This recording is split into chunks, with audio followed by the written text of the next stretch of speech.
মায়ের হেসেলে আপনাদের স্বাগত। আজকে দেখাবো এগলেস অরেঞ্জ কেক।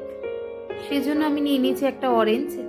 প্রথমে অরেঞ্জটার খোসাগুলো ছাড়িয়ে নিচ্ছি, তারপর মিক্সার গ্রাইন্ডারে দিয়ে একটা পেস্ট বানিয়ে নিলাম, খোসার পেস্ট।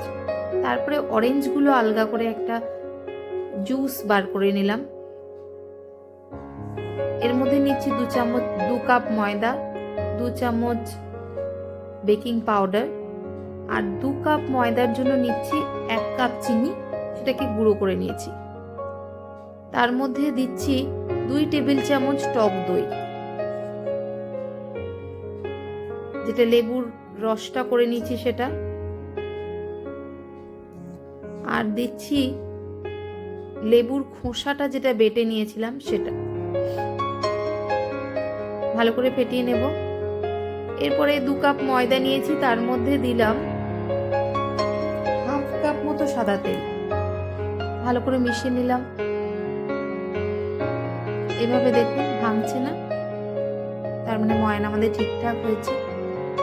এবার দই এবং লেবুর রসের যে মিশ্রণ, তার মধ্যে ময়দাটা দিয়ে দেব। এবার ভালো করে ফেটিয়ে নিতে হবে।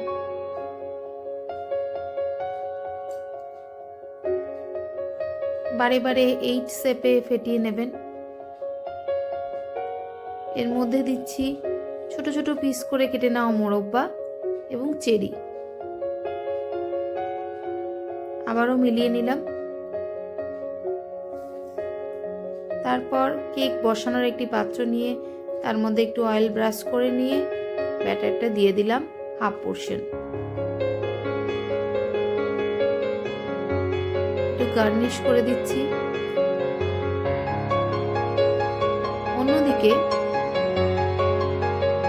একটা কড়াই গ্যাসে বসিয়ে রাখবো এবং তার মধ্যে একটা স্ট্যান্ড দেওয়া থাকবে। হিট করার পরে কেকের ব্যাটার শুদ্ধ প্যানটা বসিয়ে দেবো এবং গ্যাসের ফ্লেম কমিয়ে ঢাকা দিয়ে দেবো প্রায় 45 মিনিট পর্যন্ত। 45 মিনিট পর দেখি কেকটা হয়েছে কিনা।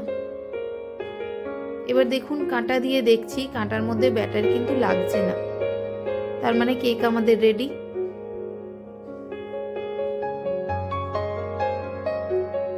নরম তুলতুলে orange cake ready and served. সকলে ট্রাই করবেন। রেসিপি দেখার জন্য ধন্যবাদ।